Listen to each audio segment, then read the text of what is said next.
আমার মালিক মুহাম্মদ যেই দিন সুবহে সাদিকের সময় এই পৃথিবীর মধ্যে আবির্ভাব হবেন, আগমন করবেন, ওই সময়ের কিছু মুহূর্তে আমার দুই পাশে দুইজন দাসী ছিল।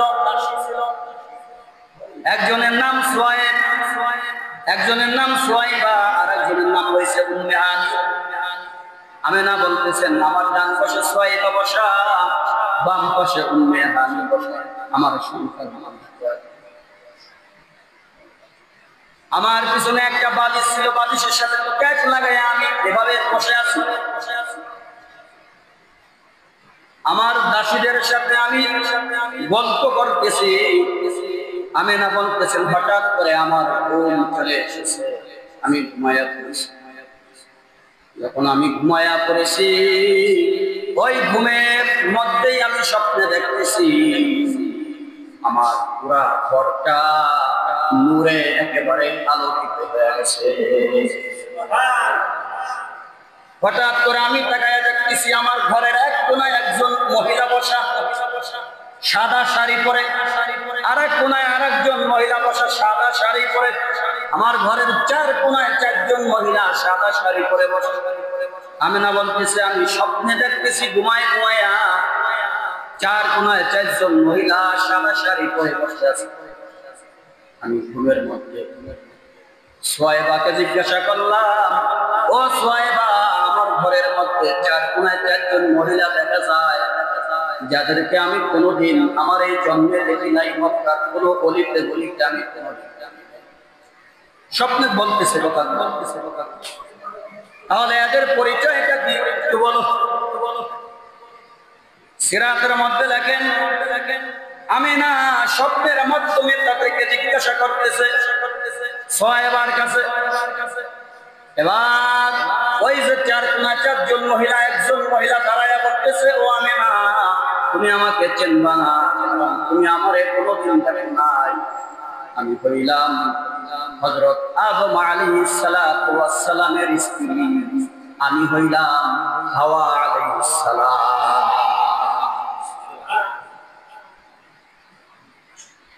আমেনা বলতেছেন, মা আপনি কে? ওই কোনার মহিলা দাঁড়ায় বলতেছে, তুমি আমাকে চেনবা না, আমি হইলাম পূর্ব যুগের সেই ফিরআউনের স্ত্রী আসিয়া। সুবহানাল্লাহ বলেন না। আল্লাহ নবী সাল্লাল্লাহু আলাইহি ওয়াসাল্লাম যখন আমেনার গর্ভে এসেছিলেন, তখন আমেনা তিনি সবাইকে বলতেছিলেন যে আমি মাঝে মাঝে রাত্রে স্বপ্ন দেখি যে আমার পেটের মধ্যে একটা নূরের বাতি জ্বলে। সুবহানাল্লাহ বলেন না। আমেনা কার নাম? আল্লাহর নবীর মার নাম দিছে আমেনা। আমেনা বলতেছেন যে আমি মুহাম্মদ আমার পেটে আসার পর মাঝে মাঝে রাত্রে আমি স্বপ্নে দেখতাম যে আমার পেটের ভিতরে কি জ্বলে? নূরের বাতি জ্বলে। আমাকে স্বপ্ন দেখানো। আমেনা বলতেছেন সেই সময়ের মহিলাদেরকে যে অন্যান্য মহিলাদের যখন বাচ্চা হয়, বাচ্চা পেটে আসে, তখন ৩-৪ মাস পরে মহিলাদের পেট একটু বড় হয়ে যায়। কিন্তু আমার মালিক যখন আমার পেটে আসছে 10 মাস 10 দিন পর্যন্ত আমার উদরে ছিল, পেটে ছিল, আমি কোনোদিন অনুভবই করি নাই যে আমার পেট বড় হয়েছে। স্বাভাবিক ছিলাম সবসময়। শুধু তাই না, আমেনা বলতেছে যে মুহাম্মদ যখন আমার গর্ভে এসেছে তখন মাঝে মাঝে আমাকে কে যেন ডেকে ডেকে বলতো যে হে আমেনা, তোমার পেটের মধ্যে এমন একজন কান্ডারি প্রবেশ করেছে, যার জন্মের পরে তোমার নাম রাখার কোনো দরকার হবে না। আমি আল্লাহ নিজেই তার নাম আগেই রাইখা দিছি। আমেনা বলেন, আমাকে স্বপ্নের মধ্যে সুসংবাদ দিতে এভাবে, তোমার গর্ভে যে সন্তান এসেছে, বলে এই সন্তানের নাম আকাশে আল্লাহ রাব্বুল আলামিন আহমদ রেখেছে, আহমদ। আর দুনিয়াতে আসার পরে তার নাম হবে মুহাম্মদ। তার নাম কি হবে? মুহাম্মদ। অতএব তোমার নাম রাখার কোনো দরকার নাই। আমি আল্লাহ তাআলা আগেই এই বাচ্চার নাম নির্ধারণ করে দিয়েছি আকাশে। সেখানে তার নাম থাকবে আহমদ, আর জমিনে তার নাম থাকবে মুহাম্মদ সাল্লাল্লাহু আলাইহি ওয়াসাল্লাম। আমেনা বলেন যে আমি মুহাম্মদকে গর্ভে নিয়ে মাঝে মাঝে কুয়া থেকে পানি আনার জন্য যাইতাম। কি থেকে? কুয়া। সেই সময় তো সৌদি আরবে আমাদের মতো পানির ব্যবস্থা ছিল না, এখন হয়তো কিছুটা ব্যবস্থা হয়েছে। আগে পানির খুব অভাব ছিল সৌদিতে। কূপ থাকতো, কুয়া থাকতো, সেখানে পানি থাকতো। তাও আবার অনেক নিচে থাকতো, বালতির সাথে দড়ি বেঁধে তারপরে সেখান থেকে পানি উঠানো লাগতো। তা আমেনা বলতেছেন, আমি মাঝে মাঝে পানি আনতে যাইতাম। মুহাম্মদ যখন আমার গর্ভে আসে নাই, এর আগেও আমি কয়েকবার সেই কুয়া থেকে পানি আনার জন্য গেছি, কিন্তু পানি আনতে যায় আমি দেখতাম পানি অনেক গভীরে, অনেক নিচে। সেখান থেকে বালতিতে করে রশি দিয়ে তারপরে আমরা পানি তুলতাম। তো আমার সাথে অনেক অন্ধ মহিলারাও পানি আনার জন্য যাইতো, তাদের খুব কষ্ট হইতো পানি আনতে। কিন্তু যখন মুহাম্মদ আমার গর্ভে এসেছে, এরপর থেকে আমি যতবার সেই কূপে কুয়ায় পানি আনার জন্য গেছি, যায়া দেখতেছি যেই পানি আগে ছিল অনেক গভীরে নিচে, মুহাম্মদ গর্ভে আসার পরে মুহাম্মদকে গর্ভে নিয়ে যখন পানি আনতে যাইতাম, তখন দেখতাম পানি একেবারে আমার হাতের নাগালে চলে আসছে। আমার পানি আনতে কোনো কষ্ট হইত না। আমি যেভাবে উবুত হয়ে কাত হয়ে পানি আনবো, আমার হাবিব, আমার মালিক আমার পেটে হয়তো কষ্ট পাইতে পারে। এজন্য আল্লাহ রাব্বুল আলামিন আমার সন্তান যেন কষ্ট না পায়, এই জন্য পানিটা কুয়ার একেবারে মাথায় নিয়ে আসে। তো ওই যে অন্ধ মহিলারা যারা আমার সাথে যাইতেন, তারা বলতেন যে হে আমেনা, তুমি একটু লেট করো, একটু দাঁড়াও কূপের কাছে। বলে কেন?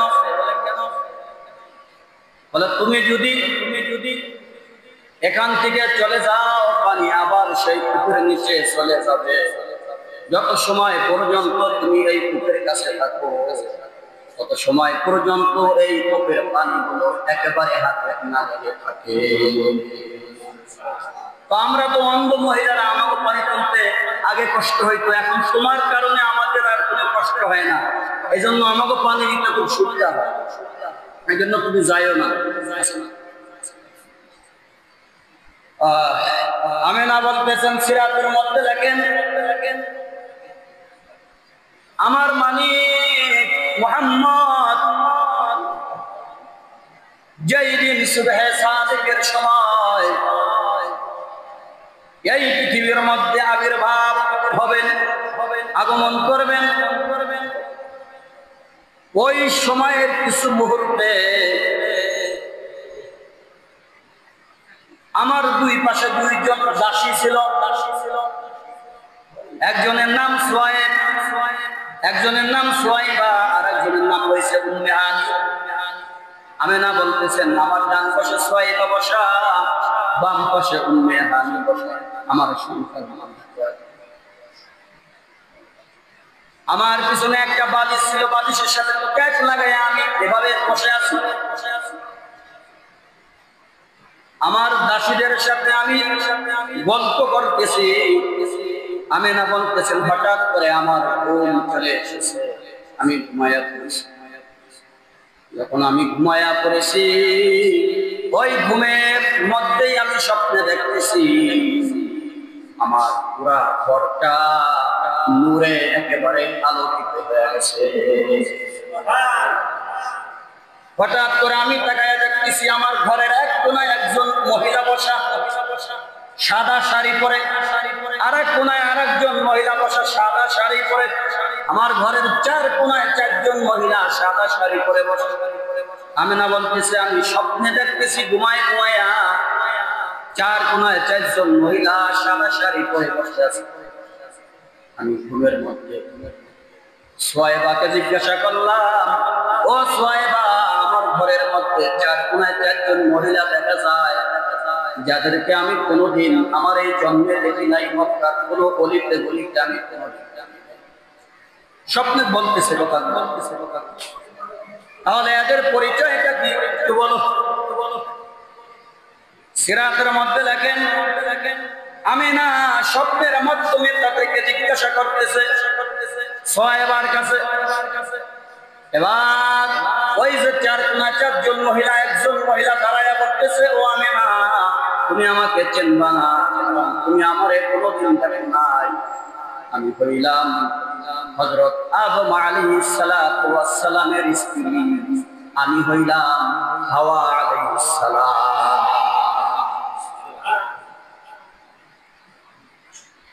আমেনা বলতেছেন, মা আপনি কে?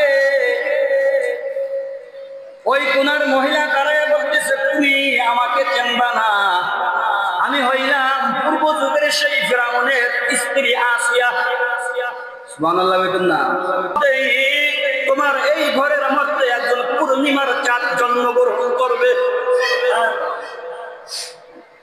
কিছুক্ষণের মধ্যেই তোমার এই ঘরের মধ্যে একটি পূর্ণিমার চাঁদ জন্মগ্রহণ করবে, স্বপ্নের মাধ্যমে যাচ্ছে। তাহলে তোমরা কেন আছো? আল্লাহ তাআলা আমাদেরকে পাঠাইছে ডেলিভারি টিম হিসাবে। আল্লাহ তাআলা আমাদেরকে তোমার ঘরে পাঠাইছে যাতে করে তোমার সন্তানের কোনো কষ্ট না হয়, কোনো কষ্ট না। হঠাৎ করে ঘুম ভেঙে গেল।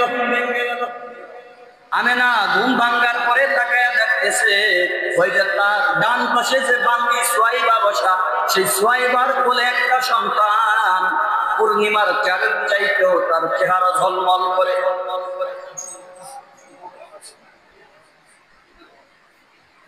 এবার আমেনা জিজ্ঞাসা করতেছে, ও সোয়াইবা, আমি যখন ঘুমাই নাই তখন তোমার কোলে কোনো সন্তান ছিল না, কিন্তু আমার ঘুম ভাঙ্গার পরে তোমার কোলে যে সন্তানটা দেখতেছি, সন্তানের চেহারা এত ঝলমল করে, এই সন্তানটা কার? এই সন্তান সোয়েবা বলতেছে, সন্তান ডেলিভারি করলো সে, তার সন্তান হয়েছে, তার কোনো খবর না। আমেনা রেখে বলতেছে, ও মক্কার মহিলারা শোনো, তোমাদের যখন সন্তান দুনিয়াতে আসে, মাঝে মাঝে তোমাদের পেটের মধ্যে ব্যথা শুরু হয়। পেটে ব্যথার কারণে মাঝে মাঝে তোমরা বেহুশ হয়ে পড়ে যাও। ব্যথা দমানোর জন্য মাঝে মাঝে তোমাদেরকে ইনজেকশন পোস্ট করা হয়। আবার যেই সময় সন্তান দুনিয়াতে আসবে, ওই মুহূর্তে মহিলাদের পেটে এত পরিমাণ ব্যথা ওঠে, মহিলারা সবাইকে ডেকে বলে, মা গো, আমাকে মাফ করে দাও, হয়তো বা বেশি দিন দুনিয়াতে বাঁচবো না। মহিলারা স্বামীদেরকে ডাকে, ও স্বামী, তোমার সাথে ঘর সংসার করেছি, আমার পেটে বড় ব্যথা, না জানি আমি দুনিয়া থেকে বিদায় না চলে যাবো, আমাকে মাফ। আমেনা বলতেছে, তোমাদের সন্তান দুনিয়াতে আসলে তোমাদের পেটে ব্যথা হয়, কিন্তু আমার সন্তান, আমার মালিক মুহাম্মদ দুনিয়াতে আসছে প্রায় কামড় দিলে যেমন সামান্য ব্যথা হয়, ওই পরিমাণ ব্যথাও আমি আমিনা অনুভব করি না। ওই পরিমাণ ব্যথাও আমি অনুভব করি নাই মুহাম্মদ যখন। আরো মজার ঘটনা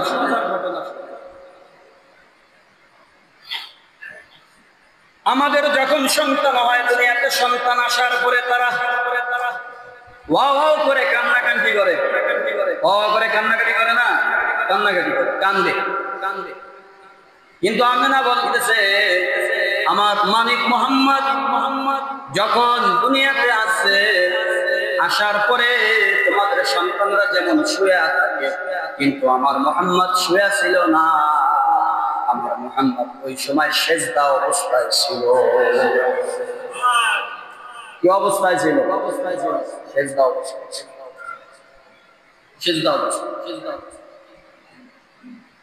আমিনা বলতেছেন, ও মহিলারা শোনো, সাধারণত বাচ্চারা দুনিয়াতে আসলে কান্নাকাটি করে, কিন্তু আমার সন্তানটা সেজদা অবস্থায় ছিল। আমি নিজে তাকায়া দেখলাম যে আমার সন্তানটা যে সেজদা অবস্থায় আছে, তার দুইটা ঠোঁট লড়তেছে, দুইটা ঠোঁট এভাবে লড়তেছে। সুবহানাল্লাহ বলবেন না? এভাবে দুইটা ঠোঁট লড়তেছে।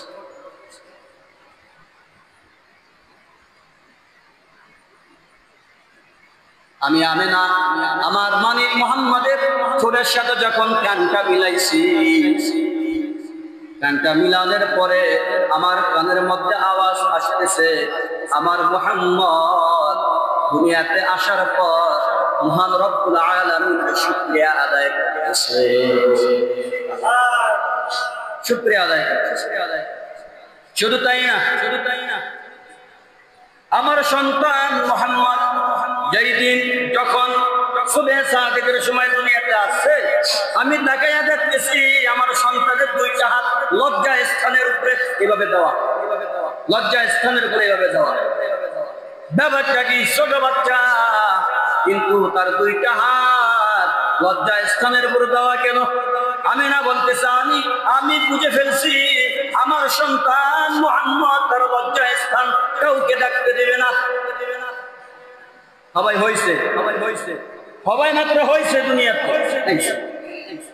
আমিনা সুহাইবাকে বলতেছেন, উম্মে হানিকে বলতেছেন, ও উম্মে হানি জলদি করে ঘরে যাও। ঘরে যাওয়ার পরে আমার যে শাড়ি আছে সেই শাড়ি থেকে শাড়ির যে আঁচল আছে আঁচলটা কেটে তারপরে জলদি করে নিয়ে আসো। উম্মে হানি ঘরে যাওয়ার পর এরপর তার শাড়ি থেকে আঁচল কেটে নিয়ে আসলেন।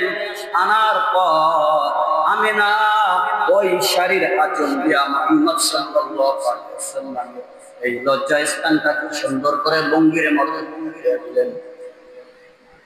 আমিনা বলতেছেন, ও আরবের মহিলারা শোনো, আমার মুহাম্মদ দুনিয়াতে আসার পরে হাত দুইটা লজ্জা স্থানে ছিল।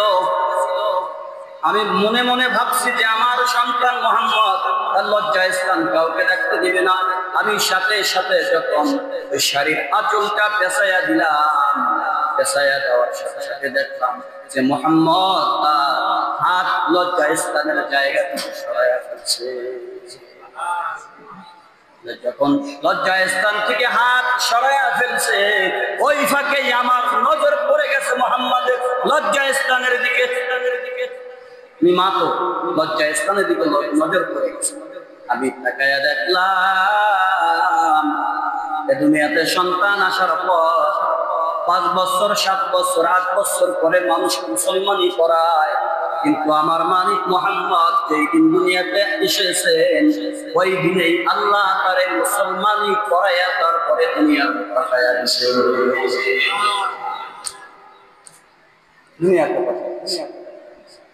এই সেই মুহাম্মদ আল্লাহ বলেন, ওয়ামা আরসালনাকা ইল্লা রাহমাতাল লিল আলামিন।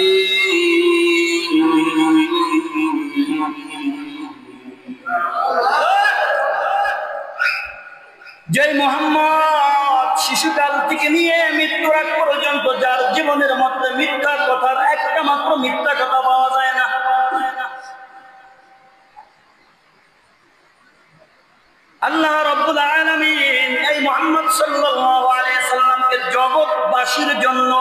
রহমত বানায়া তারপরে পাঠাইছে। কি বানায়া পাঠাইছে? রহমত বানায়া পাঠাইছে। বলে কেমন রহমত?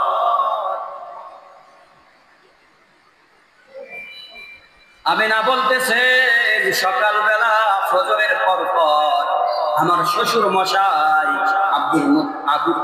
আব্দুল মুত্তালিব দৌড়াইয়া চলে আসছেন।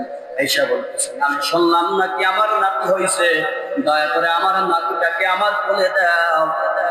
আমিনা বলতেছেন হ্যাঁ আপনার নাতি হয়েছে, এই নেন আপনার নাতি। এবার মুহাম্মদ সাল্লাল্লাহু আলাইহি সাল্লামকে আব্দুল মুত্তালিব তার দাদা কোলে নিয়া চলে গেলেন একটা পাহাড়ে। প্রচন্ড রৌদ্র, প্রচন্ড গরম, প্রচন্ড রৌদ্র। আব্দুল মুত্তালিব বলেন আমি যখন আমার নাতি মুহাম্মদকে নিয়া পাহাড়ে যাইতেছিলাম, প্রচন্ড গরমের কারণে, রৌদ্রের তাপের কারণে আমার শরীর বায়া বায়া ঘাম পড়তেছে, প্রচন্ড রৌদ্র, কিন্তু আমার কোলে আমার নাতি। আমি তাকায়া তাকায়া দেখতেছি এক টুকরা মেঘের খণ্ড আইসা আমার নাতি মুহাম্মদকে ছায়া দিতেছে। আমার গায়ে রোদ রাখতেছে, কিন্তু আমার নাতি মুহাম্মদের গায়ে কোনো রোদ রাখেনি, কোন রোদ লাগতেছে না। আব্দুল মুত্তালিব বলেন প্রচন্ড খরার মধ্যে মুহাম্মদ সাল্লাল্লাহু আলাইহি সাল্লাম আমার নাতি তার হাতে নিয়ে আল্লাহর কাছে বললাম আল্লাহ প্রচন্ড গরম, মক্কার মধ্যে বৃষ্টি হয় না, দয়া করে বৃষ্টি দেয়া যান। বলতে দেরি আছে, সাথে সাথে আল্লাহ রাব্বুল আলামিন সংখরে বৃষ্টি জমিনে বর্ষণ করে দিয়েছে।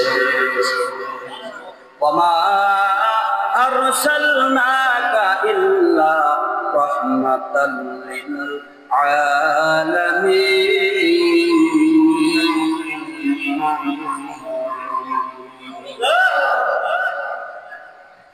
সেই নবী মুহাম্মদ সাল্লাল্লাহু আলাইহি ওয়াসাল্লামের জন্মের মাস এই রবিউল আউয়াল। গত জুমায় বলছিলাম আল্লাহর নবী সাল্লাল্লাহু আলাইহি ওয়াসাল্লাম দুনিয়াতে আসছেন সোমবার সুবহে সাদিকের সময় 12ই রবিউল আউয়াল, মতান্তরে 8 অথবা 9 রবিউল আউয়াল। আল্লাহ তাআলা মুহাম্মদ সাল্লাল্লাহু আলাইহি ওয়াসাল্লাম দুনিয়াতে প্রেরণ করেছেন। এই মুহাম্মদ সাল্লাল্লাহু আলাইহি ওয়াসাল্লাম দুনিয়াতে এসে এত সুন্দর আদর্শ দেখাইছেন, যেই আদর্শের কাছে যারাই গেছেন তারাই মুসলমান হইয়া চিরদিনের জন্য জান্নাতি মানুষ হয়ে গেছে।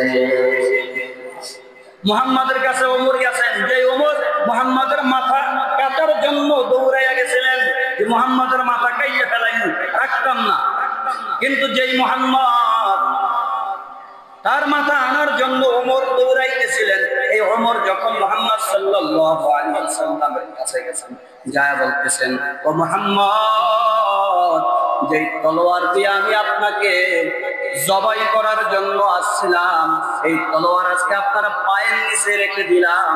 আপনার বিরুদ্ধে যারা কথা বলবে তাদের কল্লা আমি ওমর এই তলোয়ার দিয়ে কেটে ফেলবো।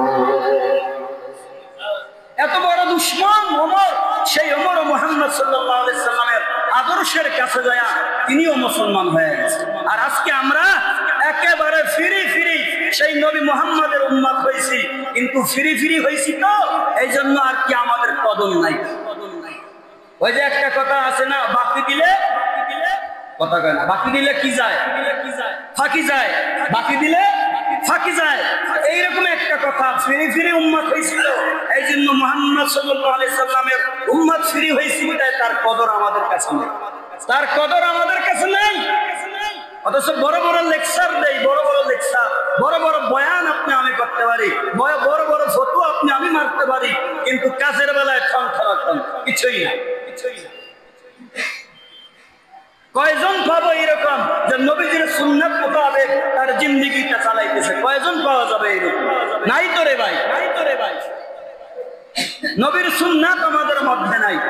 অথচ নবীজি বলতেছেন আমার একটা সুন্নাত, সামান্য থেকে সামান্য একটা সুন্নাত যারা জীবিত করবে, আমি নবী সাল্লাল্লাহু আলাইহি ওয়াসাল্লামের সাথে তার হাসর নাসর হবে। অন্য হাদিসের মধ্যে বলছেন দুঃসময়ে যারা একটা সুন্নাতকে জিন্দা করবে 100 গলা কাটা শহীদের সওয়াব আল্লাহ তাআলা তাদের আমলনামায় দিয়ে দেন। তাহলে আমরা যেখানে নবীজির সুন্নাত জিন্দা করব আর সেই জায়গায় আমরা নবীজির সুন্নাতটারে বেলেত দিয়া খালি জবাই দেই। কি দিয়া জবাই দেই বলেন? বেলেত দিয়া হাজামের পেরা কি বলে যে সরকারে নাপিতের কাছে যা তারপরে জবাই করতে থাকে। এজন্য ভাই সাবধান, নবীর সুন্নাত ছাড়া নবীর সুপারিশ ছাড়া বলেন জান্নাতে যাওয়া যাবে? এখানে কে আছেন এরকম ক্ষমতার বলে জান্নাতে যাইবেন? কাজ জায়গা টাকার বলে যাইবেন, বংশের বলে যাইবেন, আসেননি এরকম? বসার হাটে বিল্ডিং করছেন, এই ক্ষমতা দিয়া যাইবেন, আসেননি এরকম কেউ? হ্যাঁ, নাই তো ভাই। এই অজুহাত দিয়া তো আপনি জান্নাতে যাইতে পারবেন না। নবীর সুপারিশ ছাড়া জান্নাতে যাওয়া অসীমকালেও সম্ভব না। চাই সে মাওলানা হোক, চাই সে মুফতি সাহেব হোক, চাই সে মুহাদ্দিস হোক, চাই সে পীর সাহেব হোক, চাই সে বড় কুতুব হোক, নবীজি যদি সুপারিশ না করে সে জান্নাতে যেতে পারবে না। আর নবীজি যদি সুপারিশ করে আপনা থেকে আপনা একটা রাখাল, সেও জান্নাতে চলে যাবে। এজন্য নবীর সুপারিশ দরকার আছে না নাই বলেন? এজন্য নবীজির সুপারিশ পাইতে হইলে এই মাসে বেশি বেশি করে, অন্তত এই মাসটা রবিউল আউয়াল মাস, যেহেতু নবীজির জন্মের মাস, এই মাসে আমরা সকলেই বেশি বেশি নবীর উপরে দুরূদ শরীফ এবং সালাম পাঠ করব তো ইনশাআল্লাহ। সবাই দুরূদ শরীফ পড়ব। আল্লাহুম্মা সাল্লি আলা মুহাম্মদ ওয়া আলা আলি মুহাম্মদ কামা সাল্লাইতা। যে দুরূদ পারেন দুরূদ বেশি বেশি আমরা আল্লাহর হাবিব সাল্লাল্লাহু আলাইহি সাল্লামের উপরে পাঠ করব। তাহলে আমরা নবীজির সুপারিশ পাইতে পারি। নবীজির উপরে আপনি দুরূদ পড়বেন না আর নবীর উম্মত দাবি করবেন, আপনি উম্মত নামের কলঙ্ক। কথা বুঝাইতে পারছেন?